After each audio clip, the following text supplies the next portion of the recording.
Felipe has maybe the worst line of the movie, Please. I think. And it's played as, I don't even know if I want to repeat it. He's played Say it loud. as a joke. Say it proud. Everyone recording? Everyone got this ready? Yeah, I got it. He says to Jill, you make me feel like I just climbed out of the trunk of my cousin's car after driving 1,100 miles across the border. Yeah.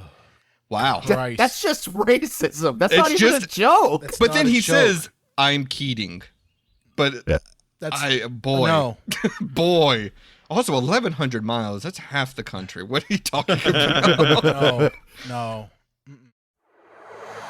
Oh, goody, goody, here it comes. Welcome to the Cinema Psycho Show. You are interested in the unknown, the mysterious, the unexplainable. That is why you are here. Oh my God, don't stop now! With your hosts, Brian, John, and Elaine. Welcome to the Cinema Psycho Show, the madhouse for film freaks and film fans of all types. I'm your host, Brian Kite, and my fellow co-host and filmmaker, John Woolscroft. Al Pacino wanted to fuck Adam Sandler. Right out of the gate. I love it. This is going to be a fun one. We're on episode 270, and you know, when you start with Al Pacino wanted to fuck Adam Sandler, there's really only one movie that you could think about, and that is this movie. So Sophie's Choice. Glengarry Glen Ross. Of course. Yeah. No, we're talking about Jack and Jill, a movie that we've been doing our show for 200. Well, this makes 270 episodes, and we've never talked about this one. I don't think we've ever talked about any Adam Sandler films ever. That's true, I think. Yeah, I think it's true. I don't think we ever talked about any Adam Sandler films, and this one I think we've all wanted to avoid. I know our guests really wanted to avoid this one, and I think we might have broke them. But we're joined by Nathan and Dustin of the Silver Linings Playlist podcast. Welcome, guys, to the podcast. Glad to have you here. Thank you so much for having us. This is a real thrill. Absolutely, yeah. Thank you for bringing us on the premiere Sandler episode. I mean, you don't get any more Sandler than a this. movie that doesn't quite fit our podcast with like sad endings, but it was just a fucking bleak watch. Yeah, I was sad watching it. Yeah. I think it still qualifies, Nathan, because I was watching it being like, boy, this fade to black with Pacino telling him to burn this commercial to the ground. I'm like, I think I could make an argument for it. I've seen videos where they've done reviews of this movie and they've replaced the Dunkachino commercial with literally the title credits for Jack and Jill, and it's just Al Pacino saying, "Burn this right now to the ground. No one can ever see this. No one can ever see this thing. Burn it to the ground. Burn it. All copies." Jill's got a great ass. Popcorn. Okay, that was the one thing Look at your that made me laugh every time. Every time he said popcorn? Yeah. There's... I believe this is going to be a group therapy session here. I think that's mostly what we're going to be doing. And Brian, I would like to address the elephant in the room. I would like our audience to say, hey, John sounds funny. Yeah, John sounds funny.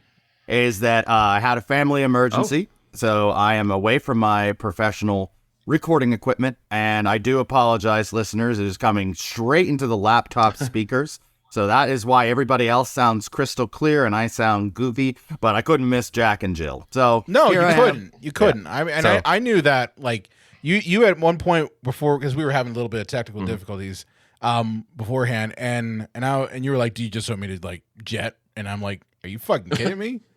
This is your Citizen Kane." Because you're usually our go-to guy on all things terrible. You're the one who introduced me to Neil Breen, and I will never let you live that fucking thing down ever. Oh man, Fucking asshole. That's so interesting that he is your gateway to terrible films. I think Nathan is that Okay, for our so- podcast. So I had a similar reaction to this episode that I did the first time Dustin invited me on Silver Linings Playlist, which was to watch The Happening. And I had a moment about an hour in where I wanted to text him, did I do something to you? Like, are you mad at me? And I had a similar vibe watching Jack and Jill. Please tell me then you responded, what, ma'am? No. This is my gift to you. I know. You're a scientist like me. I know you got a conscience. Oh, yes, you're a scientist. Sure. I'll buy that for $1. He's played a scientist I twice. know, both times, so good. Can I say... go ahead, man. Sorry, I don't mean to interrupt. I just want to say this was my first time watching this movie because, as you mentioned, I also actively avoided this movie like it was the plague because this was the era of Sandler that I found insufferable. Like, I think Big Daddy was maybe the last pretty good-ish movie he did for me until Uncut Gems, and the rest were like a wasteland. Yeah. And I mean, there's... that being said... I kind of like this movie. Dustin. What? And Okay, in what sense? Well, it's not good. Can I get that out of the way before I get mauled? But I did get more laughs out of this than I thought I would. Like, Yes, but it was probably like you're laughing at how terrible it is. I right? was Maybe, laughing at the maybe. cavalcade of canceled cameos throughout this movie. that's one big reason that led to a lot of them. But He's still looking good. Oh, boy. man. I looked it up after the movie was over, and I don't think it's 3% on Rotten Tomatoes bad. It's bad. Don't get me wrong. Last time I saw it was 3%? 4%. It was 4%. Well, I logged in and left it's 8 gone- reviews. I got news for you. I was gonna say, did you give it a review afterwards? Is that why it ticked up 1%? It's just I don't know. I thought this was gonna be like on the par with like those parody movies of like the 2010s, sure. like the Breaking Wind or Epic whatever. movie. Epic Yes. movie, and We Are Spartans and things like that.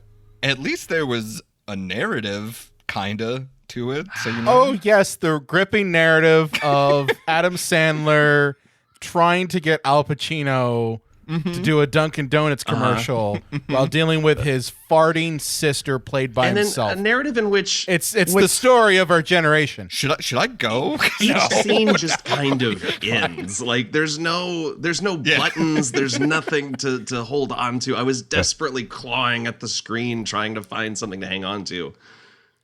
Well, that's what. Yeah, their actual attempts to like write comedy, like actual like verbal comedy, is what really annoyed me. That's what I was waiting for typical Adam Sandler, like animal abuse, farting, pooping, falling on a large woman's bosom, boners. You know, but then when they're sitting around the table actually trying to do jokes, I'm like, stop. Just stop. Well, that's why the homeless guy left. He's like, I just can't do this anymore. That's what I mean. Like, I got a laugh out of that. That was a good joke. That was my first laugh of the movie. None of the toilet humor did it for me because it so rarely does. But I don't know. Well, he's like a 60-year-old man, and he still is acting like he's making, Billy Madison. I think, exactly. You know what was? I was just go gonna ahead. say, as a Go ahead. baseline, what's everybody's temperature on Sandler? Like, how do we feel about Adam Sandler?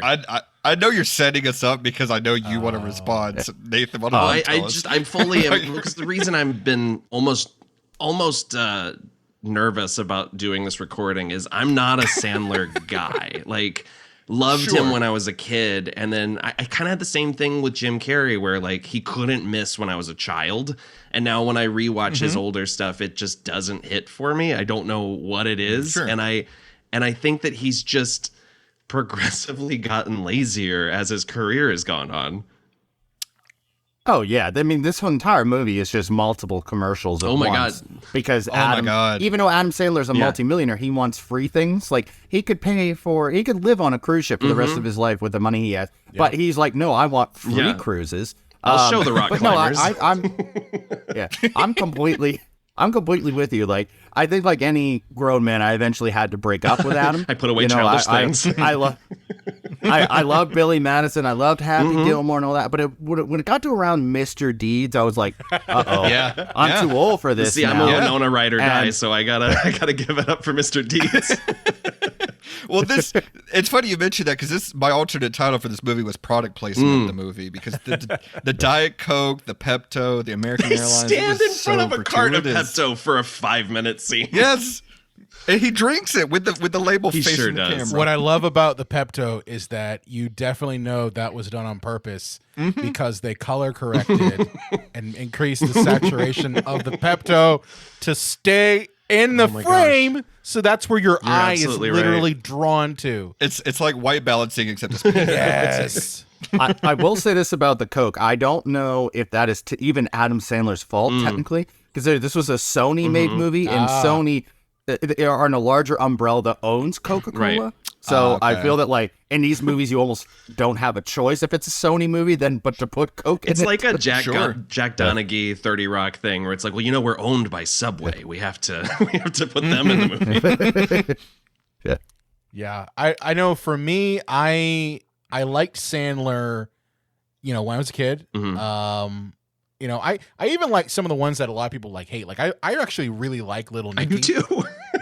Despite the boy. fact that there's a lot of people out boy. there who hate that one. I think hate's a strong word. He picked up the mantle from Jerry Lewis of making fun of intellectually disabled people. sure Oh my did. God. Yeah. Oh boy. Can I also say one other thing was, because I was curious around this time, I felt like movies in general weren't that great. Like maybe it was just me, but like the early 2010s, I felt like was kind of a weird. I think it time. was comedy movies around Yes. this time were not that great. Yes, 'Cause I agree. I looked it up. This movie came out the same month as Tower Heist and Nice. a very Harold and Kumar 3D Christmas. But That's a glorious film. I don't care what That had, anyone that says. had some yucks. That had me laughing. That's the one I haven't seen. but it's also the same time as Melancholia, Shame, and We Need to Talk About Kevin. Oh, John will And- tell you about Shame and how he loves that movie. I love it too. This Oh, movie I love it. made me Huge. feel like I watched Melancholia. He's a huge fan. John's a huge fan of it, right? But I bring this up. I'm a huge fan of his huge, my reward. Ditto. But I bring those up because this movie had a budget 3 times the budget of those 3 movies combined. Because the budget for this movie was $79 million. Well, this movie's a scam. Well, I was gonna say, and Yes. we gotta specify this, John. I'm not just saying this because I did watch the same Red Letter Media video that you watched, John. But we are allegedly suggesting that it's a scam. Yeah. We're Oh, not like a money dumping thing? Like okay. Half in the bag Okay. makes a very good case for it. Yes, he does. Well, Tim Meadows had to pay off like a $10 million house, and so you had to inflate the price so Tim could pay his house off. Hey, and- I'm okay with Tim Meadows robbing Adam Sandler and the Sony Corporation. I'm totally fine with it. He never once paid for drugs. No, Not once. Yeah, I just know for me, like I like Little Nicky. After that, it just kind of went downhill. And the one thing I did want to mention, is it me or does Adam Sandler always have the smoking hot wife and girlfriend in I have that every one of his movies? Yeah, Oh, yeah. That's every- hilariously attractive. Like, Yeah. he was married to Kate Beckinsale Yes. in one of them, It was right? Click. Click, right? Yeah, that's every 90s, early 2000s comedy. It's like Kevin James has to be married to Eva Mendes or whoever. Sure. It's like why? Okay, guys. Okay, it's like in what universe is this Bizarre Exactly. Land? Like, Well, that's don't get why me the wrong, other guys Sandler's is not so a bad brilliant. looking guy. Sandler's not Yes. a bad looking guy, but like he's not Katie Holmes. Sure. Right. He's Well, not guys, Katie Holmes. Katie I Holmes. did the math here. I counted every word that she said.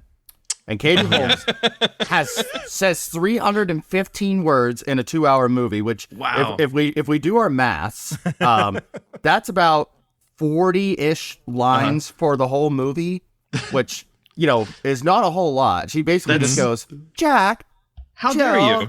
Jack, Jill. That's more than Keanu says in John Wick 4. And that's a good movie.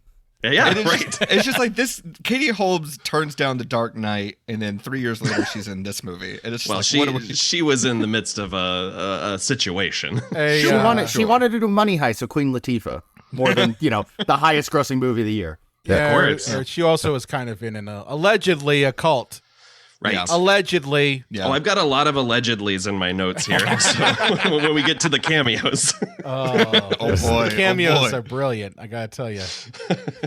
So yeah, Jack and Jill, if you've never watched this film, as we spent What is this? Well, yeah, I gotta bring this up. Okay, so Jack and Jill, it's a 2011, they call it American comedy. I call it a soul-crushing film. Directed by Dennis Dugan. And this is a movie, which is hilarious about this, is this came out after he did Funny People. And this movie honestly feels like he was angry at the fact that Funny People didn't win awards. Yeah. Didn't get any, it got critical acclaim to some degree. But I almost think that he said, fine, you want to think I'm the fucking clown? Fine, I will make a clown movie. And so he makes this. Wow, what if Uncut Gems had not done well? Would we have gotten Jack and Jill 2? Oh, yes, you would have. Well, he did say if he didn't win anything for Uncut Gems, he'd go back and make a terrible movie. And then, was it the next one, Hubie Halloween? Wasn't that what came right after? So The monkey's paw curled. Yeah, but the plot of this movie is not that deep. It's basically Jack has a twin sister. Now, first of all, twin identical sister. That does not happen. yeah, Right. Not a thing that happens. Ever. Well, I think they're supposed to be fraternal twins, but also this is a movie made for idiots, so Yes. like who want somebody to fart on a horse and it dies, that kind of thing. So If you want more depth, go to the Wikipedia entry for this movie. boy. Because That's what I'm looking at, buddy. The plot synopsis makes things up. Yeah. It just makes up things that happen that do not happen on screen. Jack wants counseling for Gary to break the boy's addiction. I was like, that's not in this movie. It also says that Jill gets banned from the movie theater, and she does not. They just leave. Was that a deleted scene? maybe That this is could have the been a deleted director's scene. cut. Yeah. We got to see the director's cut of Jack and Jill. Yeah. Boy. Michael Mann's Jack and Jill. There's an Apocalypse Now director's cut of this. It's 6 hours long. Oh boy. Yeah. So to kind of start this movie off, because I think it's necessary that we go a little bit deep into this thing. Sure. Is As much it? as you can. Well, at least to kind of just gloss over some of the deep parts here. Sure. Like The Price is Right. Yeah, kind of. So the movie starts off. I'm going to skip past the bizarro credits because they are bizarro credits. Well, I was so grateful for that because I didn't know what twins were before. Yeah, you didn't know what about twins to were. say. You didn't know what was that? flatulence was. You didn't know what any of that was. It reminded me of like David Lynch's Dune, where he had to have Virginia Madsen come in and explain what the fuck's happening in the movie. Oh. but who doesn't know what twins are? The twins must flow. Twins must flow. I could go the rest of my life without ever seeing a baby's bare ass in a movie, followed by two babies farting in a bathtub in unison. Like, I don't think I ever need to see that ever again. No, but the credits have this like home movie footage where they have Jack and Jill growing up, and you get the whole idea that Jack is the better twin and Jill is kind of the crazy, bizarro, like, afterbirth twin. Why is she so disgusting? Like, the thing is, they are exactly the same size, weight, height, everything. But for some reason, she is the most vile thing on the planet. She just sweats everywhere. She shits all the time. I have a theory about this. Oh, What's boy. what's your theory? We see them drinking out of a diverted bottle, which I've never seen in my life. And I think he was getting all the nutrients. I think somehow it got screwed up. The running gag about the sweat stain in the bed Yes. is so disturbing to me. And that that's a medical anomaly. Like, somebody needs to call somebody. Yeah, someone does. Especially once Al Pacino like lays in it and it's Oh, like God. taking in her musk. And I'm just like, dude, you are Michael Corleone. What the fuck are you doing? It is wild Brian. that this movie stars him. He's so committed. I have a theory on this. Sometimes you get into certain movie contracts, like you owe, I think he probably owed Sony like 3 or 4 movies, and he was down to the final one. He's like, I'll take anything. Well, we got a new Adam Sandler movie where you have to want to have sex with Adam. Fine. I want to go lovable. But As long as I don't have to sit next to Johnny Depp. That being said, though, I think Pacino is committed to this. No, he's role. great in this. Bizarrely movie. committed to it. Yeah. Yeah, I was gonna say it's strange that he is He's very so committed. good in this Like movie. he's got costume changes. Yeah. He's wearing disguises. Well, I think they told him, like, okay, what are the plays you've always wanted to do? And he's like, I want to do Richard III. I'm a big man of La Mancha guy. Well, he is like he did Richard III. Like that's kind of his like That's right, his yeah. favorite role. So the only time I think I really truly laughed in this is when he's just taking cell phone calls during his performance and then asking the audience where he was at. Where's that? But then slips right back into a fairly convincing theatrical performance. Like it's bizarre. Well, getting back to the plot here. Oh, sure. I'm gonna try. Sorry. I'm gonna try. This guys. is what watching the movie is like, though. I It's know. just a lot of diversions. There's so many. Yeah. So the whole premise of this movie is that Jack is an ad executive for because he's an ad executive. I love that part. It's like, how can I fit as many product placement things in this? Well, Yeah. just make the main character an ad executive. He's gonna That make was- commercials for all sorts of shit. That was like the easy answer for adult job in 2000s movies, right? That like or graphic designer. That was or the other yeah, one. or sports marketing. Like that was Neil Patrick Harris's job in the Smurfs movie. Like he was an ad executive. That's called They Had No Idea What Other Jobs Existed out there. Well, it took over for Architect from 80s movies. Oh, sure, yes. right. That's That what ended everybody with William was. Peterson in Fear. Yes. Everyone was an architect. There was always like desks that tilted up.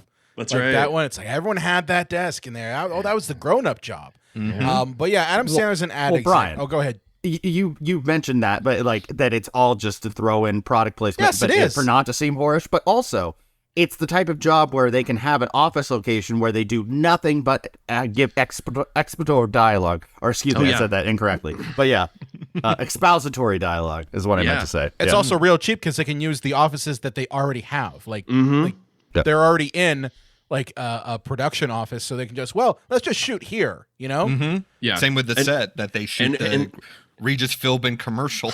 Yeah, who do we have a contract with? Can we get Regis in here? Is Shaq available for 3 minutes? You know what the sad thing is? That's his last role. I know. I told this to Nathan earlier, and he goes, "Did this movie kill Regis Philbin?" It did.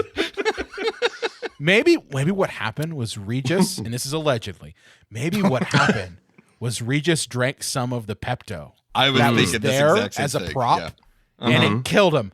Oh my god! What a way to Or go. maybe allegedly Johnny Depp beat the ever living shit out of him. Allegedly. Oh, we're just throwing the allegedlys around. There is a piece of IMDb trivia that made me furious about Johnny Depp, where it just says Johnny Depp is wearing a Justin Bieber shirt as a joke, and I was like, Yep. What's the fucking what's the joke? joke? What's the joke? I don't get That it. he's just such a cool rockin' daddy in the USA that he'd never listened But to that's Justin so Bieber. weird because Adam Sandler is like pretty good friends with Justin Bieber. Is he? Is he? Yes. Like I think maybe Bieber dated someone related to Adam Sandler. If I'm not Jill? mistaken, Jill, yeah. Jill. I'll look it up, but I'm pretty confident. Okay. Oh man. Justin Bieber loves swamp bed, you know. If not allegedly, I'll just sprinkle that in. There you go. Thank you, Allegedly. thank So yeah, Adam Sandler's Jack. He's an ad executive, and Tim Meadows is kind of there. It's his like co-ad executive. We don't really Sure. give him a job title. And in essence, Tim tells him, hey, we're gonna lose the Dunkin' Donuts account Oh no! if we don't get Al Pacino in a commercial for the Dunkachino. They want Pacino. Like, Now- that's the only guy they want. Well, I Now- love that he has to explain why they would want Yes. Al Pacino for a Dunkachino commercial. Like, well, they sound alike. It sounds similar. Oh, Oh, okay. Now, what gets me about this is like, I initially thought when I'm watching this, I'm like, oh, well, that's kind of like a throwaway thing. They're going to that's not going to be the whole plot of the movie. That's not going to be the driving factor for the main fucking character. But no, that is the driving motivation for Jack. Everything the man does in this movie is to get Al Pacino in the Dunkin' Donuts fucking commercial. Well, that and Jill has to break the legs of a small pony and have diarrhea. So it's also him dealing with his sister. No, Sure. but him dealing with his sisters because he needs to get Al Pacino in a fucking commercial. Yeah, and Al Pacino wants to desperately fuck the ever-living piss out of his sister. He's like nice to his sister to grease the wheels for Al Pacino. It's fucking insane. He's trying to prostitute his sister out. He is prostituting her, I believe she says. I do have an update on the Justin Bieber Adam Sandler. Okay. This is breaking news, folks. This is literally from Billboard.com. Oh, boy. Just the article headline is just Adam Sandler proudly reveals his friendship with Justin Bieber. Quote, he's a nice kid. So they do at least have a platonic, friendly relationship. Oh, man. That sounds exactly the way that Proudly he would say reveals. it too. But that's also from Yeah, he's a nice 2018. So. Like he's coming out, you know? Yeah. Yeah. Oh, so Mom, Dad, I have to tell you, I'm friends with Bieber. We still love you. yeah. So then we cut to Thanksgiving, because that's, of course, where this whole thing has to start, which normally you would think the Thanksgiving thing would be like at the end of a movie, but no, we put it like right in the beginning. It's Thanksgiving and Christmas. It hits them both. And Hanukkah. You got it. And Hanukkah, you're right. Mm-hmm. You're Yeah. right. So It's like a Gary Marshall movie. It totally is. So while we're getting before Jill comes on to the scene in the American Airlines hangar, because we have to show every bit of American Airlines in it. Katie Holmes has one of her 350 words, and and says something effective. Be nice to your sister. Yeah. It's your sister. Your mother's dead. It's her first time without. So, and he's like, well, my sister's a psychopath, which we're like, well, she's not that bad. No, it is. Because Jill gets introduced. She's got shit tons of luggage and a talking bird, which I got to talk about the talking bird. Sure. I hate that fucking bird. Why is it not dead? I also hate the bird. I didn't think the bird never really amounts to much.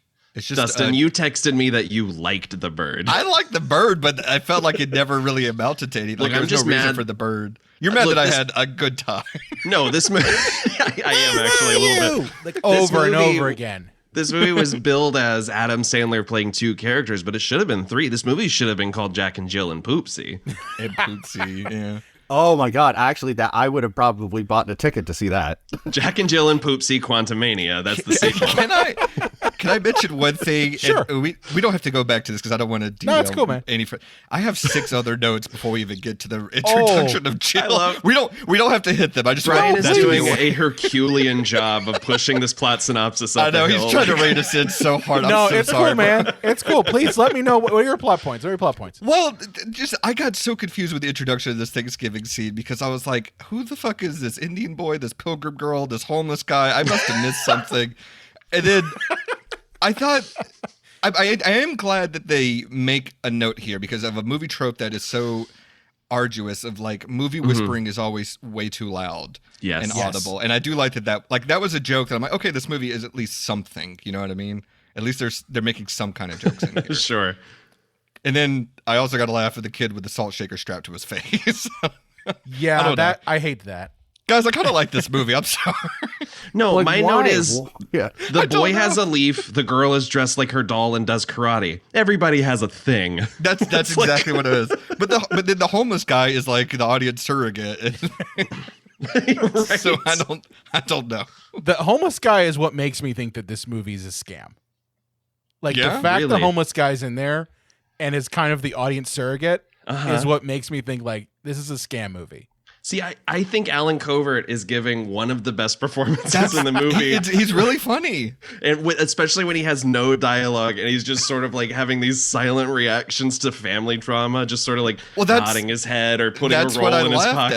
at. Yeah, that's what I was laughing at because when I think it's Jill, she goes, "He's homeless, right?" And everyone can hear. He just Right. acknowledges it. Yeah, I got a good laugh out of it. Sorry. Oh yeah, we forgot to mention Don't apologize.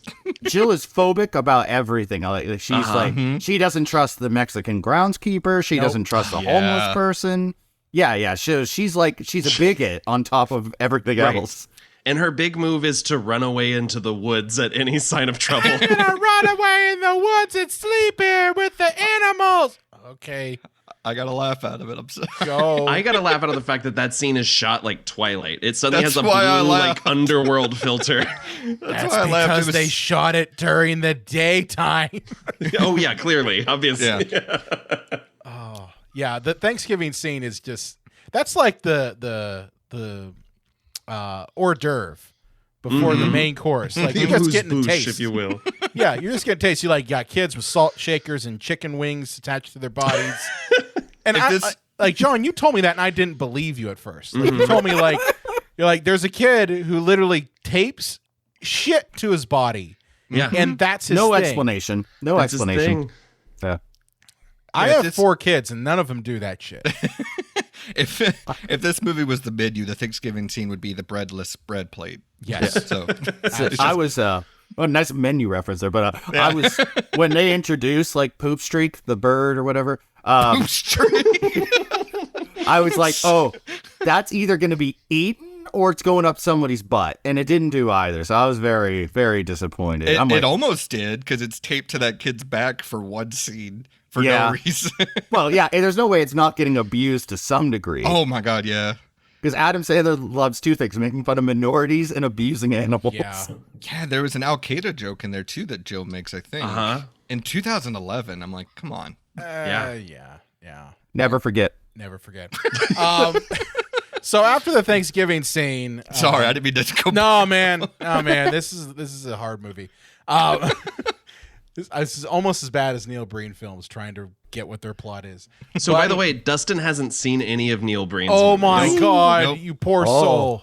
I'm sorry. This is I'm trying to get him to watch Fateful Fateful Findings, You but don't- I don't know if I can.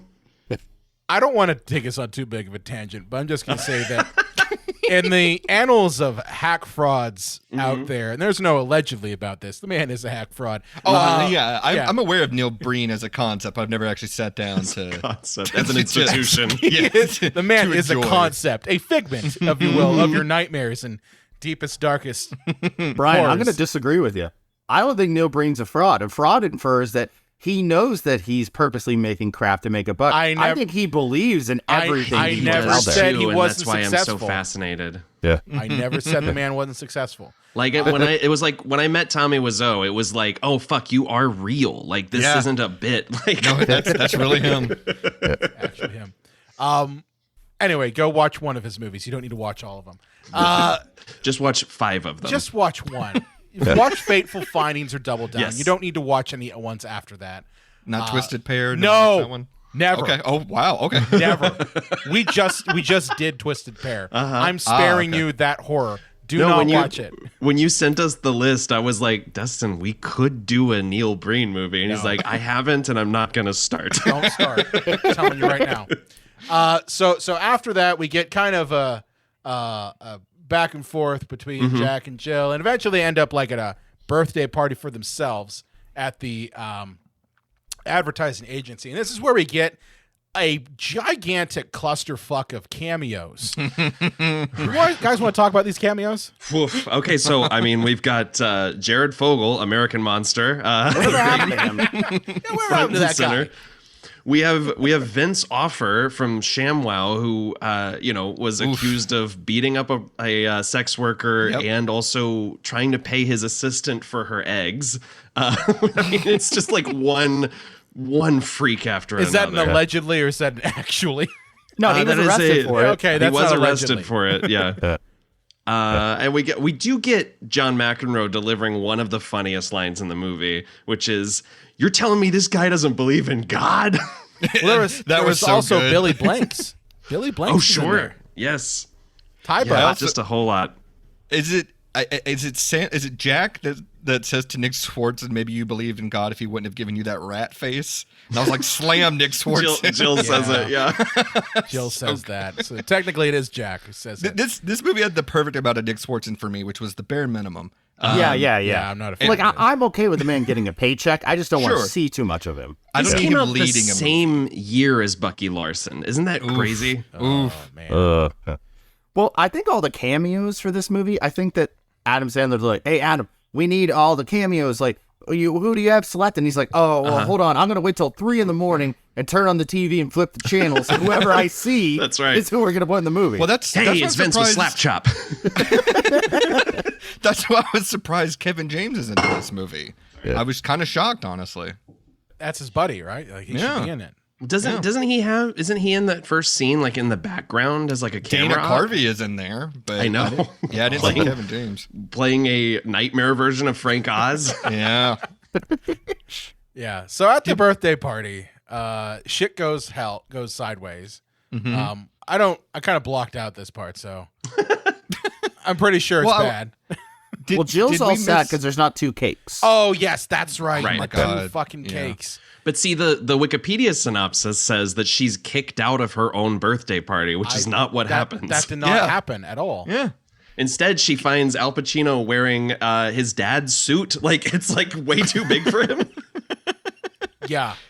Yeah. And this is because of the fact that I guess they had taken Jill to like a big collection of like things that she wanted to do, right? Like this is where she rides the fucking pony and squishes it. She goes in the Price is Right and then goes to a Lakers game. And that's where she sees Al Pacino. The Lakers game was incredible. Like it's stock footage and then some like extreme close-ups of them so they don't have to pay any of the players to be there. Yes. Yeah, they're on green. He's on green screen. It's totally a green screen shot. I did get a good laugh out of Jill asking him if he was in Duran Duran. Like I thought that was a pretty good. It was a good joke. And him saying yes I was is very funny for some reason. Johnny Depp actually pretty funny in this movie for the brief moment he's in here. It was between it's no Mordecai. Jack Sparrow movies. So It is no Mordecai, I'll give you that. But God, Mordecai, that fucking movie. Guys, tomorrow's Monday. You know that face you make? Tomorrow's Monday. I love when Adam Sandler just walks up and he's like, oh, hello, Johnny. Good to see you. And Johnny's like, oh, hello. I love meeting Fred Vans. Like, bullshit. Yeah. If I walked up Courtside to at a Johnny Lakers Depp game. courtside at a Lakers game, his security would just beat me to a pulp. Well, that think was they the had- thing that got me is why are these celebrities just like out in the open with no security, no nothing? Right. Well, I mean, that's the thing, Brian. Like courtside seats, like you don't usually have like your entourage there because there's only so and many you're telling seats. me Jack Nicholson wasn't already there? That was my next question was, do you think they put Johnny Depp in there because Jack Nicholson said no? I mean, Yeah. Right? yeah. They're working their way down the list. We can't get Jack, but we can get Johnny. Is that cool? I don't care. Hey, Johnny, can you sober up from the wine and clean the blood off your knuckles and come on in? Allegedly. Jesus Christ. I'd like our podcast to go more than 270 episodes, John. You get the Johnny stands in here. We're in trouble. I'd say, speaking of things that like, well, might get us dropped. I have a feeling that here's the deleted scene from the party. Jill goes, oh no, I'm having my period over the salad bar. And then God. she bleeds everywhere and they go, get out of here, Jill. Gross.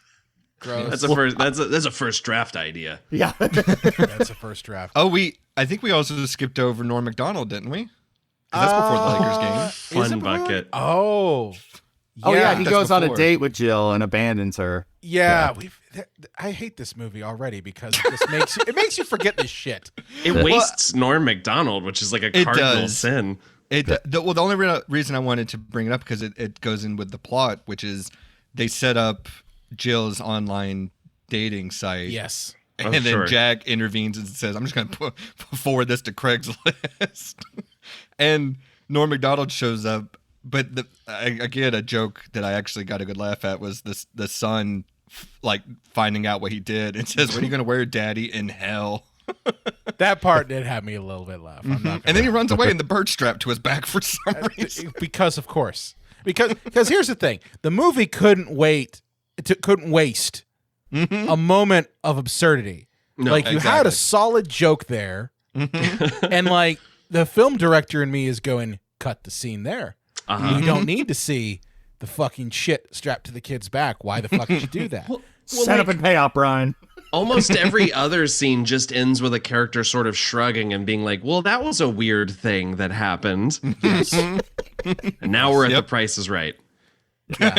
They should have da-da-da-da-da-da at the end of every scene. Every scene. It's the only way I know that it's over. Yeah. So after the bad date fiasco, they're back. Price is Right. She gets knocked out because, of course, and then of course with the Lakers game, she sees Al Pacino, and then we end up back at the birthday. Okay, and this is where on the drive back that Jack is like, "Wow, you should totally get with Al Pacino. Holy shit! Like you would be doing me a solid." And that's Suck his elderly cock. Yeah. Jesus. Pacino, like when he goes, He's a real creep in this movie. he is, but the creep, the part that's character. confusing, the part that's confusing to me is he's so into Jill because she's also from the Bronx. Whereas the Wikipedia article says they grew up on the same street. I don't think that's ever mentioned. Sure. No. But also, if that's the case, wouldn't he also at least want to be friendly with Jack? Because he would also have been growing up in the Bronx. But he just I was fucking wondering hates that as Jack. well. Yeah. Hey, he made Cruisin'. That doesn't mean that, he's homosexual. Well, Great movie. God, it's such a good movie. Well, there's that line in Cruisin' where he's like, "I can only get hard if you go to the same deli as me." But that should have been the tagline on the poster. Should have been. Dustin, Photoshop that, please. copy that. I bought it. Yeah. So the whole Al Pacino thing is just bizarre. She goes on one date with him, and it's just bizarre. Is it a date? She fucks up his house, and then he tries to sexually assault her. He lies to get her to his house. He's like, "Oh, I'm going to take you to a bakery." And then he takes her to his home. Yes. Wait, and speaking of lying, he also just speaks gobbledygook to his servants, pretending like he good speaks joke. another language. Yeah, it's a good joke. And then the gag about him only having one Oscar. I thought was That is my next note. That line is so funny. That was a good joke. Yeah. I'll give that. You would think I would have more, but I don't. Yeah. And that's the halfway point of the movie, which I found alarming. Because I paused it to get up to go to the kitchen. So I lost track of where I was because I had to stop every 15 minutes. It took me all day to watch this yesterday. I can understand that. It took me 2 sittings to get through it. I had to stop halfway, and then I had to take a I had to have cocktails.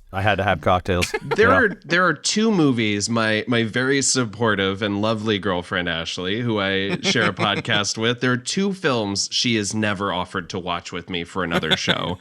One is 365 Days, which we covered on Silver Linings playlist. Good call, Ashley. Good call. And the other one is this. Yeah, my wife has pretty much said she's not watching any of the movies that we pick anymore. Yeah. So. My Mine girlfriend's fell pissed at asleep me. during this one. Yeah. Yeah, I was gonna say, John, when we saw Twisted Pair, I think she was angry that we were putting it on. And Oh, sure. Well, she got to she just was reading, kind of not really paying attention. I was we watched this at her place, and she sat down and watched it, and I could see this anger on her face that I made her do this. It'd take 2 hours of her life away that she'll never get back. yeah, so the date with Al Pacino does not work out well, and then we kind of cut back to the next day, and this is where we're introduced to Felipe. Yeah. Oh, boy. I'm just kidding. One of the most racist things I've seen in a modern film. Watching this scene. Yeah. Everything with Felipe was just wow. Well, The whole- that's the Adam Sandler bingo card is making fun of minorities. Yeah. Yeah. Well, also, the scene starts with him finding her in the woods, and she says, "Jack yelled at me because I rejected Al Pacino." A scene that we didn't get to see. No, we never saw that.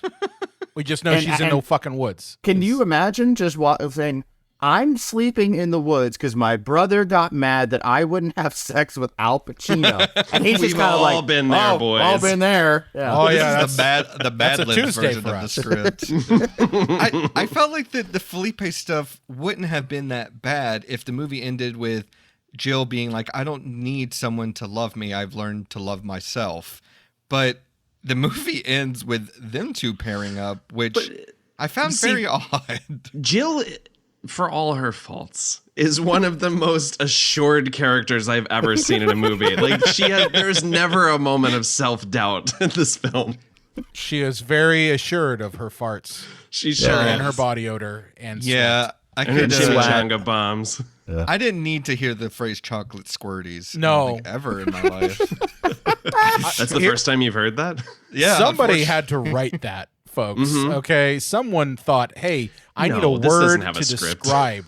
Well, I need a it's the word to guy. describe it. It's the guy who just triumphed the incel comic dog wrote that for us. Oh, So yeah, no, by the time that scene happened, I was like, any goodwill this movie may have earned up to this point, I think it may have just ruined it by this extended bathroom. well, walking see, through the door that's scene. what I expect from an Adam Sandler movie. So when she's Yeah, it eating is, like yeah. Mexican food for the first time, I'm like, oh, all right, here we go, poopies. You know, this is That's what but see, that's what I expected the whole movie to be, and I was thankful that it was mostly confined to that one scene. I'm gonna tell you something. The scene that lost the whole movie for me was the opening right credits? around here. Here we go. 45 minutes No, in. no, Let's no, go. no. It was no. In all seriousness, it was the at the party with Felipe's family, and I was it's about to ask which party. the grandmother Yeah. is being fed hot Ugh. peppers. Oh, Yeah. And the minute I saw that, I'm just like, are they seriously like? Like This they're is smelling horrible. salts. No, but this like is she like- keeps every time she gets knocked out, she's fed peppers. Listen, I to have. her comfort food. Well, yeah. no, that's not it. It's like it's a utterly racist stereotype. Oh, sure. yeah. And like the minute I saw that, I'm like, are they fucking for real? It Yeah. doesn't help that she's like a cartoon version Yes. of an Yes. old woman. Yes. It's like, With well, the- why with don't the you just Coke have bottle Speedy glasses. Gonzalez pop out at this point? Yeah. Like that's Yeah, literally right. what I was expecting. I'm like, why don't you just go full Speedy Gonzalez, racist? Like Jesus Christ. Yeah. Felipe Brian. gives us the same joke twice of this is Juan, this is Juan Jr., this is Juanita, this is Jose, Josefina. Like, I'm like, can this end yet? But it's Well, Brian, you know the Ridiculous Six, right? Like how I haven't they- seen that one. Well, they like the minority cast that they got like walked out on the project because it was so unspeakably racist. Wow. But like there's one line where like a beautiful Native American woman like shows her boobs and the one guy says, "You made my pee-pee into a teepee." Oh Jesus fucking Jesus Christ. Christ. Wow. Yeah, but it's they all walked out, so they had to like recast everyone. it's surprising though because they don't do that many racist like Indian or Middle Eastern jokes. It's all That many. Well, exactly. Like They don't do that, man. They balance just of do the a couple. The balance of the scale leads heavily towards the Mexican side. Yeah, I just Living know the minute tribunal over here. I just know the minute I saw that scene, and I'm like, are they fucking for real? Yeah. Like, Yeah, no, that's for real. I was like, fuck this movie, I'm done. Like, When I saw a minority woman and she was elderly, I'm like, she's getting pooped on by Jill. You know, she didn't a get pooped bird on. or She just got something. like smacked in the face a couple Yeah. times. yeah, she's gonna be violently abused because that's another Adam Sandler trope: elder abuse. He thinks it's hilarious. Yeah. Well, you know, after the racist party, just call that what it is. Yeah, Jill comes back and totally like shits ridiculous amounts of shit because she happened to eat Mexican food for the first time. For the first Yeah. time, yeah. Well, I love that Adam just has to have a conversation with her while she's having explosive diarrhea. Yeah. Like maybe give her a minute. Right. Yeah, you can take a hear dump. what's happening in there. Yeah, take a break. What is it about this scene that's not funny? Because I was trying to think all of it? because no, I love Dumb and Dumber, and Yeah, I me think to this day I think there's nothing funnier than Harry shitting for like 15 minutes like while making weird faces. I think that scene is hilarious. I think because here's my theory. I think that because Okay. it's a self-inflicted kind of thing, and it's played Sure. as I like have a this is a theory dumb why it's guy good. making a dumb decision, whereas this is the funny part isn't that she's having the explosive diarrhea. It's that apparently it's the worst smelling thing ever, and he's trying to have a conversation through a door. It's Adam Sandler talking Right. to Adam Sandler taking. I mean, shit. it also So, could be that Dumb and Dumber got there 17 years earlier, but that's also true.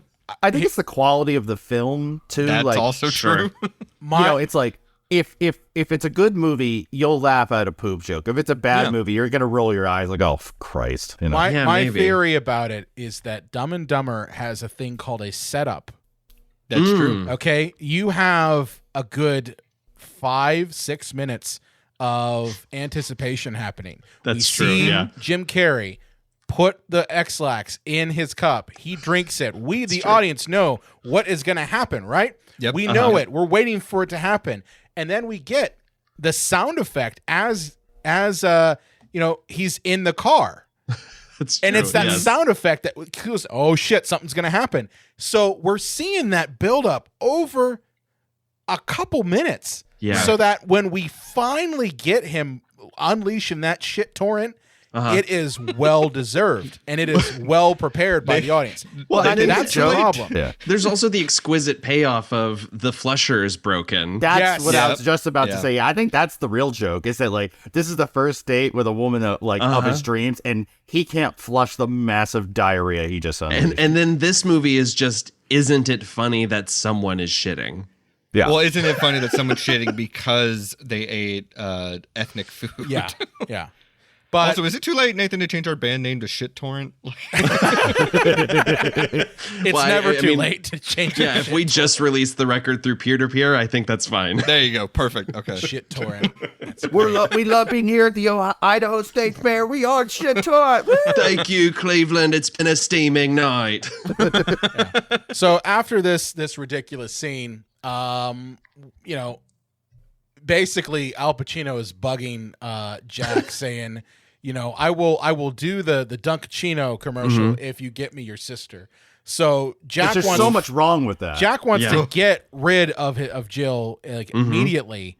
And unfortunately he has to keep her around longer. So he brings her on his, Royal Caribbean cruise, also known as a literal commercial in my the God. middle of the movie. It's just even a edited commercial like for a Carnival commercial. Cruise. Yeah, that's not even a question. This isn't us being cynical for those that No. haven't seen this movie. It is a commercial. They I just was air the surprised. commercial. I was surprised it didn't have the Iggy Pop "Lust for Life" like needle drop from the commercials. Yeah, I was kind of surprised when I kept seeing it. I'm like, oh wow, they're just pulling like B-roll of people rock climbing and surfing and all sorts of shit. Smash cut to Jill being like, "It's all you can eat. You can take whatever you want from the buffet." Well, right when they get on there, they're like, "Welcome to Caribbean Cruises." Welcome to Pleasure Island. Like it's that sort of shit. Right. Yeah, so while this is going, while they're on the cruise, Jack talks to Pacino and is like, "Oh, well, yeah, I'll meet you at this place." So what ends up happening is Jack decides to dress up like Jill because he knows that Jill doesn't want anything to do with Pacino. And he goes on the date. Leading to my favorite actor appearance in this movie. I know who you're going to say. Ruben Rabassa from the focus group sketch, and I Think You Should Leave, is the bathroom attendant. He's the bathroom attendant. He is. Oh my God, he admitted. It's a great bit. It's a great bit, too. Well, that's an actual joke. Like it's an actual setup and actual payoff. joke. It is, yes. Yeah. And the fact that they get kind of two jokes out of that when later on he does the same little maneuver with Jill and she just beats the shit out of him. That's really good. It's a good joke. I'm lost, and the- popcorn. Listen here, popcorn. My next note is it's very funny to me. I did like the when he's on the phone and he's at the play and the audience is just like, he stops mid-performance and then he says something to the effect of, "Oh, this play, who gives a shit about this play? They've got Caitlyn Jenner in it," and it just cuts to Caitlyn Jenner just standing there. I also love the joke of his understudy offering to go on stage. He's like, "No one's here to see you." His understudy was the director of the film. Right. Oh, perfect. Well, I mean, that's kind of a meta joke then right there. That's right. Isn't it like Caitlyn Jenner under her dead name, right? Yes. Yeah. Yeah. It's Another it's a thing that very really doesn't strange hold cameo. up. No. Yeah. No, it does not. So yeah, Jack dresses up in the bathroom with the bathroom attendant. The bathroom attendant fixes his boobs, which that is, it's a funny joke. It is a good joke. It's a good joke because it does kind of come around. It's one of those things that has a setup, has a payoff later. Oh my God, he an ally. Yeah, and But this Isn't whole movie, we've been led to believe that Jill is the ugliest fucking freak who's ever lived. Yes. But Adam, all he has to do, I say Adam like he's not both of them. Jack just has to put on a wig and he looks just like her. It's like, Yeah. okay, so he's as revolting I mean, obviously they look exactly alike, but Right. but the movies told me that Jill is the most inexcusably ugly thing on the planet. This fucking goblin. Yeah. Yeah. Can I say something in Jill's defense? Sure, go ahead. I just Say something, Jill. I want this to be an essay in defense of Jill. That's Jill.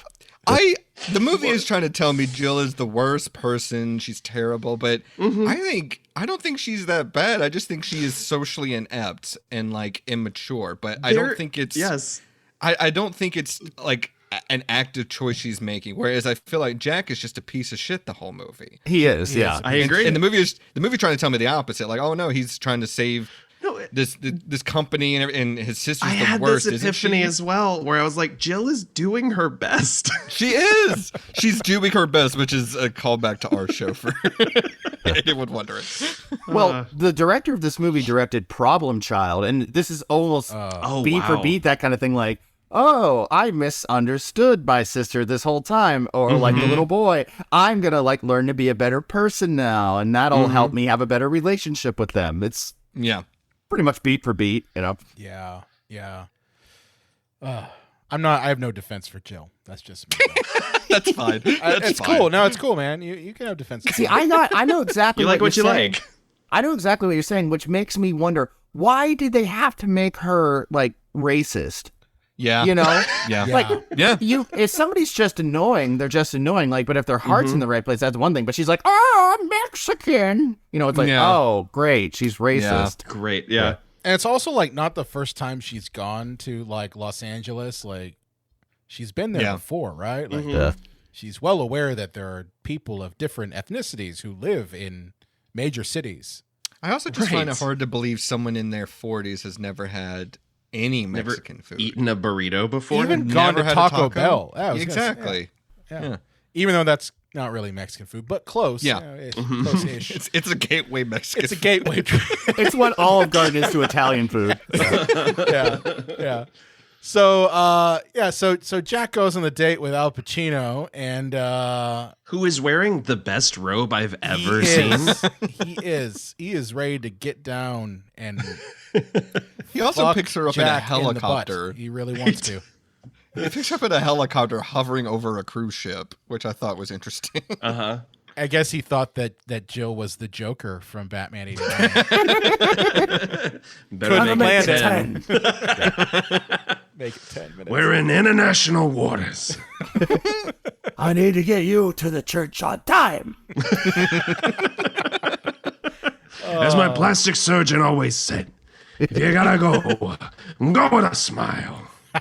Now I need, if AI is going to be good for anything, I need to see Al Pacino in Batman 89. Oh, don't, you know what? I've seen it do some crazy things. It can do it. Trust who do you? Me. That's the best one. That sounds like something Pacino would actually say. Yeah. So during the date, Jack really is not landing the whole like Jill mystique, and Jill calls during the date, and while on the call, she thinks that Jack is making fun of her. She hears Al Pacino and kind of puts two and two together. Right. That Jack is like trying to pretend to be her, and she just is like totally destroyed. And she leaves the cruise ship somehow. We don't see that scene. Right. And Jack, I think, steals the helicopter. Yeah. How does he get back? We hear a Foley effect of a helicopter over the cruise ship, so I'm assuming he stole it. Guys, I think I have another deleted scene. Uh-oh. I have a feeling Pacino puts his hands between, like Jack's, like, you know, between his legs and goes, "That's the biggest clit I've ever felt." The bulge of a woman. The bulge of a woman. Oh, Bulge man. of a woman. Bulge of a woman. Yeah, this is a problematic movie. I know I'm saying that an hour into this record, but It's a very problematic movie. This movie would not fly. It shouldn't have flew then, let alone now. This would not fly now. But yeah, It's only 12 years later. it's 12 years later. Yeah. So yeah, while all this is going on, we do get the payoff of that initial joke that was kind of a joke, where the bathroom attendant does see Jill and thinks that it's Jack, so he adjusts her boobs and he gets Superman punched into the bathroom stall. Good joke. I got a good laugh out of it. It's a good It's joke. a good laugh. I just think like we didn't necessarily need to see him adjust the boobs. Like it could have just been like he looks at Jill, looks at him, and then boom, hit. Yeah. Like yeah. I think that would have been funny. Like because we already know what was going to happen, right? Like we already saw that. Such a good performance, like with no lines of dialogue from Ruben Rebesa. Like both times he's in the scene, I get such a good laugh out of him. Like he does a lot of great work with nothing, basically. Yeah, Brian, don't shit on the only setup and payoff joke in this comedy movie. I will shit on all elements of this movie if I want to, John. Chocolate squirties all over. Chocolate the movie. squirties. Oh no, I'm pooping on my bird. Ew. Gross. So after this, Jack, comes back dejected and, feeling like, a piece of shit because he is a piece of shit. Tried to whore out his sister for whatever you want to go, but that's what he did. And Jill comes back to the Bronx to an empty house with her, again, product placement bag of cookies, Pop-Tarts, Oreos. Sure. All of the and we have to product watch placement. her unbag it. Yes, because we have to see that stuff on screen for at least a minute for them to get their check. Which, I don't know, if I was Oreos, I wouldn't want the character that's portrayed as a disgusting, filthy pig just eating my food while crying. Like, Oreos! Are you a disgusting, fat, horrendous pig that no one loves? Eat Oreos! Yeah. Also, there's this weird scene right before this where, Katie Holmes tells Sandler she went home, and he goes, "She went home? What am I gonna do?" And I'm like, call her, go to her house, you know where she lives. Maybe don't be a dick. That's also what he wanted the entire movie was for her to leave. Right. I must have missed something too because according to Wikipedia, it says that Jill arrives back in the Bronx on New Year's Eve only to discover that the bank has taken away her mother's house. This is because this is because Jill kept throwing away numerous bills which she thought were junk mail.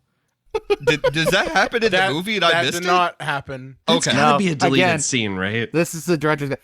like the books that they make about movies, not like about making them, but the novelization of the movie. Yes. Like those are usually like one of the first drafts of the script. So I want to get the Jack and Jill novelization. I don't. I wonder if Dennis Dugan himself wrote the plot synopsis for Jack. How and did Jill. Michael Myers learn to drive? It's true. It's true. So at the New Year's Eve party in the Bronx, we encountered David Spade. Oh yeah, the rest of the cameos. The rest of the Sandler cameos. needed to smash I in. love gotta talk David about Spade this. and drag. I thought it was pretty great. But then Jonathan Lawford saying, "God, you're hot," is so good. It's really good. God, you're hot. It's like, okay. And David Dante there too. Yeah, David Spade twirling his hair though, I thought was really funny. Sorry. Yeah, it's kind of weird. Kind of sexy. I mean, I wasn't gonna say it, but I'm glad you said it. good prosthetics. That's all I gotta say.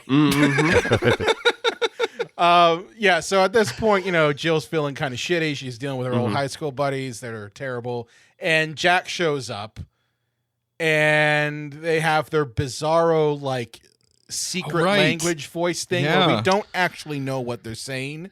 Yeah. So I hate I that have a question about this. Yeah. You only have one question about this? This is the only question I have. Everything else makes sense to me. So the way they say "I love you" is "ook maga dodo." Ook maga dodo. Do you think that Donald Trump Go on. Please continue. watched this movie and said, "Okay, MAGA means love," and then based his whole campaign around it? Yes, I do. Yeah. I think yes to both questions. A, Yes. did he watch this movie? Yes. B, did he take that? Yes, I did. He's like Howard Hughes watching this with jars of his own piss around him, just over and over again. Well, we know that he's only seen 3 movies. This, Cobra, and Homeward Bound 2.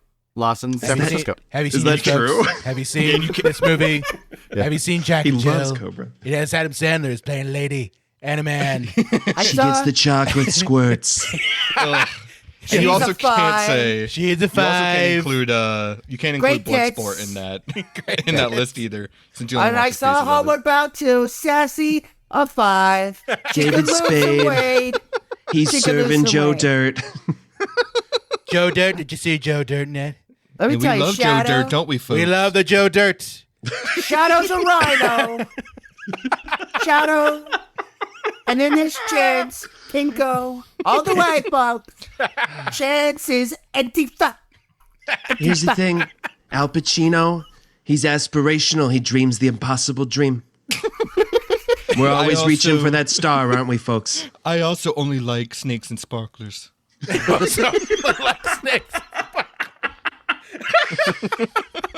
Oh my god. Where boy, was I howdy. at? Where was my thought at? I don't know. She got David home. Spade. Oh, drag? David Spade. Oh. Yeah, in the bar. Yeah, Ukmagadogo. Jesus Christ. Oh, I have an explanation for this. Okay, there you go, John. Magadodo. This is like the only time in the movie where you have to actually write something sincere. And they went, hey, why don't we just have them say gibberish to each other and then they'll pretend it was something thoughtful, because in that way we don't have to do any real work. I'm telling you, this Exactly. movie does not have a script. It has, at best, an outline. Uh-huh. At best. It's like a Christopher Guest movie, but bad. Yeah. So it's like Mascots. So while all this is going on, David Spade, in drag, decides that he's going to pick a fight with Katie Holmes. Sure. And sure enough, Al Pacino shows up dressed like Don Quixote. Yeah.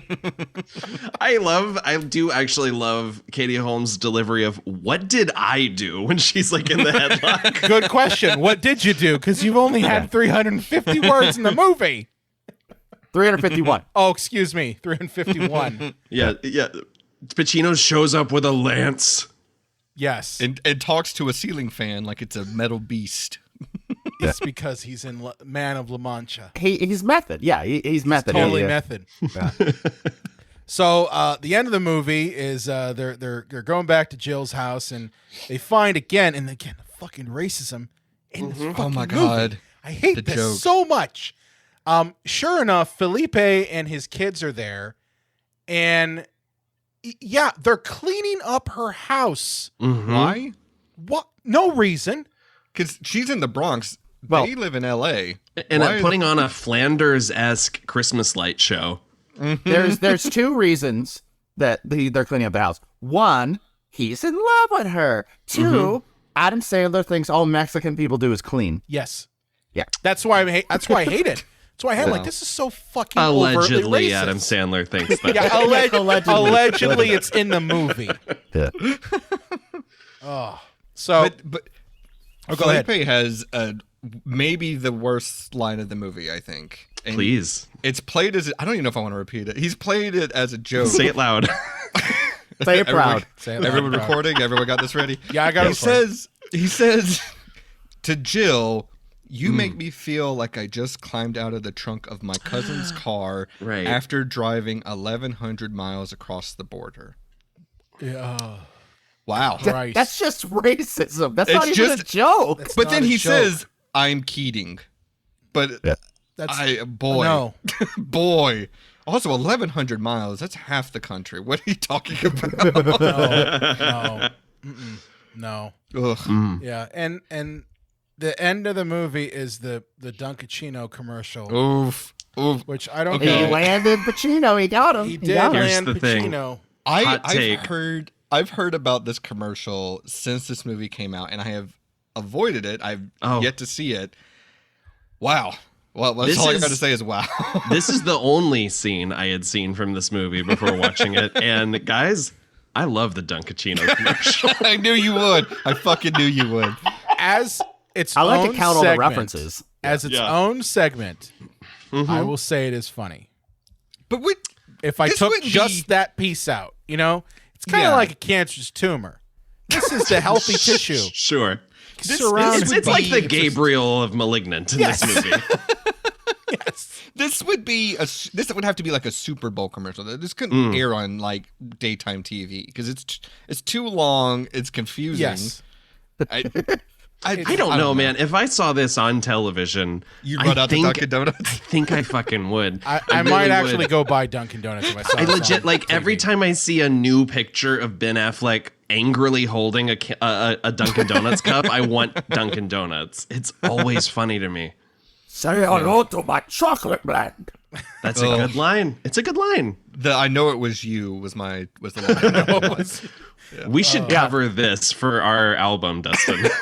Oh, this is a sample we should put in the album? Dunkachino. It's not Al anymore. It's Dunk. Chino. Well, I think the very end of this movie, I think is kind of a metaphor for the entire movie. Sure. Like, he's not telling him to burn the commercial. I think Al Pacino is actually having a moment where he's like, don't release this movie.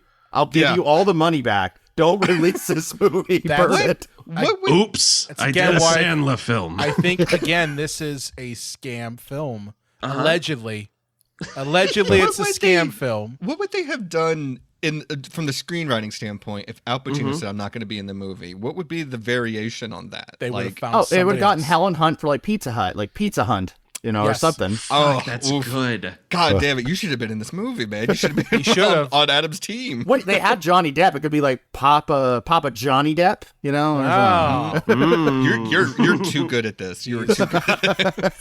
John Nick is an Sword expert Sony. at this sort of thing. Yeah, so that's the fucking movie. I hate this And then movie. we roll credits on twins talking about course. twin shit, and a very disturbing sequence in which one brother claims that his brother got a 4-year relationship out of a date that he went on. Oh, Did you guys watch that? I missed I that turned part. it off I turned it immediately. off. It's like, I went on the first date with his girlfriend, and then he was with her for 4 years, and it was the happiest she ever was on the first date. It is fucking chilling.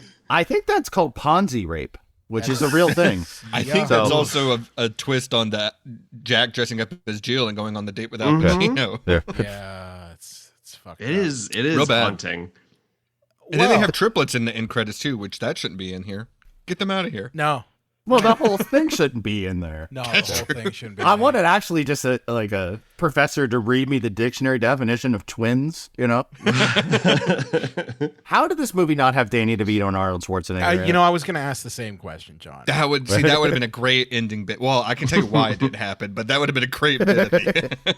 Well, apparently they didn't have enough money because they had to spend it all on Al Pacino and A ShamWow $79 guy. million budget. You couldn't Tim spend Meadows' one. house. Yeah. Tim Meadows' house. And Jared Rat-Face's Vogel. gambling debts. Yeah. Not enough. Nick Tim Swartz's Meadows. gambling debts. Yeah. Oh, this fucking movie. Final thoughts on Jack 5 and Jill stars. from our guests first. Final thoughts before we Dustin? talk about Silver Linings Playlist. I do think the movie's bad. I don't think it's 3% bad. Okay. And I don't think it's Adam Sandler's worst movie. I don't know what is off the top of my head, but it's definitely in the bottom for sure. But I don't think it's his worst. And Leaving room for couldn't- Pixels. Pixels, Ooh, yeah. Grown Ups 2. Like I said, that Remote whole control or whatever Click. that movie's called. Click, yeah.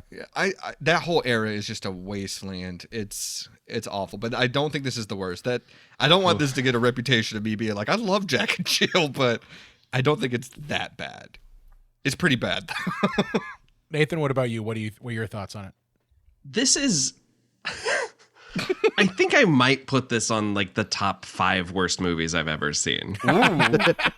And, I know and at least one of those. And I'm looking at the Blu-ray set of the Birdemic movies that I bought earlier this year. Like I think this is almost barely a movie. But I'm also glad that I watched it because I've had the best time talking about it. So I don't know that it was a total waste of my time. Like I think if you you go into this movie with the idea of this is going to be a fun conversation piece to talk about 12 years later. I think that's the way to go. But man, I can't imagine that I'll ever rewatch Jack and Jill. Yeah, no, this is required group viewing. If you watch this by yourself, You're gonna have a bad time. Seek help. Seek help immediately. Yeah. You just went to the movie theaters by yourself like at Tuesday matinee. I told my Speaking of- girlfriend I have to finish Jack and Jill tonight, and she goes, "I'm sorry, baby." Like that was the text I got back. We didn't even, speaking of movie theaters, we didn't even talk about the movie theater scene, which is horrendous. It's The terrible. Coca-Cola stuff. Ugh. All the Coca-Cola. Who laughing. openly farts like that in a movie theater and then is confused when everyone is looking at you? I just do it when everyone's like clapping during a Marvel movie, so no one can hear. Yeah, like when a plane's taking off and the guy next to you doesn't know you're just ripping ass. Yeah. John, Doesn't Jill scratch her vagina too? She sure does. Right Yeah. after Yeah. he scratches his balls. Yeah. 'Cause they're Oh, so too much alike. cheese on the taco. Oh. Oh no. John, what about you? What are your thoughts on Jack and Jill? You know, Final thoughts. these kind of movies, the ones with huge budgets, are kind of mind-boggling to me because, like, Brian, you know, we've watched Neil Breen, Tommy Wiseau, Last Vampire on Earth. Like, those movies are made by people who've never made a movie before for about $12,000 with people who aren't actors, who don't know how to set up a camera, don't know how to edit. This movie, like, Sony gave this movie like $70 million to be made. Like, this type of movie like this, The Happening, Catwoman, like, these ones, I'm like, how did this get released? Like, how did they not look at the dailies and go, no. Let's either scrap the movie or it needs rewritten by a real writer. Here's the thing. This movie made money. This movie made $150 million. Yeah, It's a no matter huge what hit. he does, he's He successful. always is successful. I hate to interrupt, but what the fuck is The Last Vampire on Earth, and how can I see it? Oh, Oh, it's on Tubi. Of course it is. Yes. To Do be the yourself a god. favor, check that out. Tubi the god. Okay. yeah. be the Just god. imagine if they took Twilight and made it dumber than Oh, that. fantastic. Is that possible? Directed by Vitaly Versace. Oh yeah, What a name. dumber, and on top of that, made it for $10 in a pile of string. I just read the IMDb synopsis, and I am okay. Yeah, All right, it's going on the queue. Go on the queue. I also feel like we'd be remiss if we didn't mention that this was the first movie in Razzie's history to win every category. It's swept. That's true. This is the Ben-Hur of the Razzies. Gone with the wind. Eat your heart out. Yeah, no, that's something.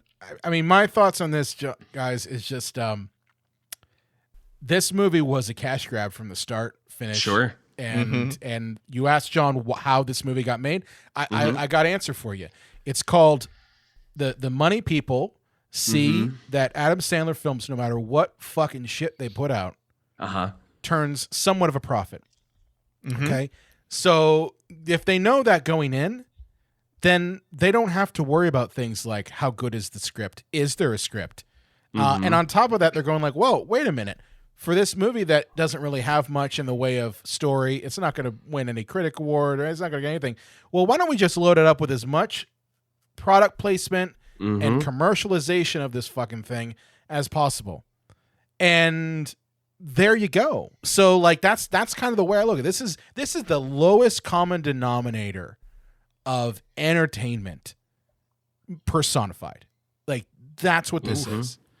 It's literally taking reality TV, mash it together with garbage storytelling, and banking on one man's mugging face, or in this case, multiplied by 2, to try to sell it. And it did. And I mean, here's the one thing I can't take away from it. We're still talking about this fucking thing 12 years later. Yep. Which Yeah, Brian, good job, movie. I have to agree with you because there's the diehard Adam Sandler fans that will see anything he puts out. But will. I think the movie was also like a troll. Like people are like, oh my God, I can't believe that's actually a real movie. Yeah. I have to go see it with my friends high to see what this see how bad it really is. Yeah. So that's my thoughts on this movie, and I'm glad we got to talk about it, guys, because it's really like therapy session for us all. It's also not. I'm just looking now. It's also not his lowest rated movie. If Of you can course it believe isn't. Because the movie that's rated lowest on Rotten Tomatoes with a perfect 0% is The Ridiculous Six, which I also have not seen. I don't know if I want to watch I that. haven't seen you any made of my those pee-pee Netflix into ones. a teepee. Yeah, I think I'm good. I'm a huge Lauren Lapkus fan, and I couldn't watch The Wrong Missy. Like I haven't watched any of those ones that he produced for Netflix because they all just looked so like zero effort. Yeah. Yeah. I don't know. Well, guys, can you tell me a little bit about your podcast? Because I know I looked from your trailer and it says that you guys like look for the silver lining in movies. Yeah. And there is no silver lining in Jack and Jill. So well, this is the first one to beat us. There you go. I was going to say, I know it's not a part of your guys' show, but I actually did come up with a silver lining for Jack and Jill. If anyone's interested. Sure. It's it's right there out for you. It said that he got Al Pacino for the commercial. So He sure did. And Jill found love? ? Now for Prop Cop. for our show, the Silver Linings playlist, we do watch movies and we review them, but don't stop listening, listener. The caveat is we're watch three movies. White guys. We're three white guys. We're all straight. So we all talk about movies. It's a completely let's not say we're all voice. straight, but it's a podcast where we watch movies that don't have happily ever endings, and we talk about them. We have fun, like we did on this show with you guys. And the caveat is we try to find something positive to say at the end, a silver lining, if you will. And we've done now about 180 episodes, I think, somewhere around there. I joined 2 seasons ago, so I've escaped a bunch of movies. But we will watch we'll watch stuff, bleak things like The Thing or Prisoners or something like that, and try to find a silver lining, a bright side to the bleak endings or the unexplained endings. I gotta ask, have you at all reviewed Martyrs yet? It's on the list. Okay. We talked about it. Yeah, I gotta say there is no. I don't know if there is a silver lining. I'm hesitant to go back to Martyrs just because it's such a hard watch. Oh but man, it is. I'll say this. I can't recall an episode where we haven't had at least something to say. Even if it's positive. Something like, oh, everyone died because I hate all these characters. Yeah, like sometimes it's that simple. That's a good point. We don't just cover prestige movies. We also do shit like Freddy versus Jason and stuff like that. So yeah, name another movie I put on the schedule. I was gonna say like for me, I think the darkest one I've ever seen is Requiem for a Dream. That was our their first episode. Oh well, there you go. we came out swinging with a heavy that one. For sure. If you can find a silver line to that one, I guess you guys know. Oh, that bitch like vacuuming. She's got to clean house. She's got to clean house. That actually sounds like a Mally silver lining. That does, yeah. Our other co-host Mally always has interesting silver linings to say the least. So nice. What? Yeah. You guys are all on hiatus right now. When's your next season come out? Yeah, so we kind of do like seasons of our show. We do 6 months out of the year on, and then we take some time off just because we're all very, very busy. But we just wrapped up season 6 about 2 months. Well, actually, when does this come out? This will probably come out this week. Okay, so about sweet. The end of March, we wrapped up season 6. Our last episode was on Malignant. That's right. And we'll probably be back, I want to say, late this year, probably end of September, early October, somewhere around there. We like to really kick things off with some horror right off the bat. I'm just saying, we do our horror thing. You guys want us on to talk about some movies. We could. That would be the best. You guys have to come on. Yeah. I was telling Dustin that I was listening to the Puppet Master episode and listening to Brian defending the later sequels. I was like, these are my people. To be fair, when we recorded that episode, I think we were 7 episodes in on a block recording. That's right. Yes. And I was kind of punch drunk at that point. Sure. Not actual drunk, because when I'm at a convention, I don't really drink. So John and I were just like, all right, let's go to the next one. What's the next one? Oh, Puppet Master. I've had that actual conversation where I'm like, no, Puppet Master 3 is close to being a good movie. Yeah. I'm like, it's not half bad. It's you get to see Nazis get sliced up. That's cool. Who doesn't want to see that? Yeah, and then in the meantime, I also never stop podcasting as well. I'm on. I've got a podcast with my girlfriend called "Oh, That's a Scary Movie." We're bi-weekly. Our next episode is on The Void, which is one of my faves. Nice.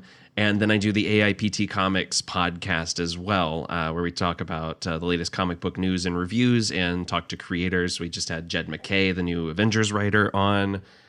So it's a fun time. And then Dustin and I do music as well.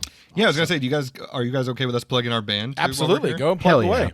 So actually, the day we're recording this, we just released the second single from our upcoming debut album called Dreamy Sunday. And that, along with our first single, Nothing Between, you can get on pretty much any streaming music thing, Spotify, Apple Music, wherever. And we'll have a third single out before the album comes out in probably a month or so. Yeah. But you can find our band, The Fever, The Rage, on Twitter, Instagram, pretty much everywhere that's on social media. And our podcast is, again, the Silver Linings Playlist. Same thing. You can find us on Twitter, Instagram, pretty much everywhere. And yeah, you guys, TikTok. we'll have to have you on. Yep, we're on TikTok. That's where I found you for guys season 7. initially, was on TikTok. I'm like, wow, these guys really know how to milk the TikTok, because I've yet to discover it. It's so funny because we take so long to do, like, we're in season 7 and we're like, we should probably get on TikTok now, right? we're like, and weirdly, so much of our following has come from people on TikTok who think that we don't know that movies are fictional. Like, there are so many comments on those Batman Returns videos where they're like, you guys know the Penguin's not fucking real, right? Yeah. Like, no shit, moron. What? Yeah. It's funny we've reached that point, because I always thought that was something that big content creators like just kind of like like fictionalize in their heads of like, oh, we have haters in the comments or something. And no, that's really a thing where people would just come out and think you're a fucking idiot, but for the wrong reasons. I don't understand. Okamaga Dodo to all our haters. But yeah, you guys, we'll have to have you on in season 7 at some point for sure. Awesome. Yes, please. Awesome. Well, it's been great having you guys on. John, where can they find you at on the internets? Instagram, Twitter, Facebook, YouTube, JDubs Video Nasties. Check it out. Got one coming out on Dirty Harry here in the near future. Nice. Good. You can also find me at Brian Kind on Twitter. I also run the Psycho Show page. Be sure to follow us on Facebook, Twitter, Instagram at Psycho Show. As I had mentioned, we are also on the TikToks for our Gen Z and millennial folk. You can find us at Cinema Psycho Show.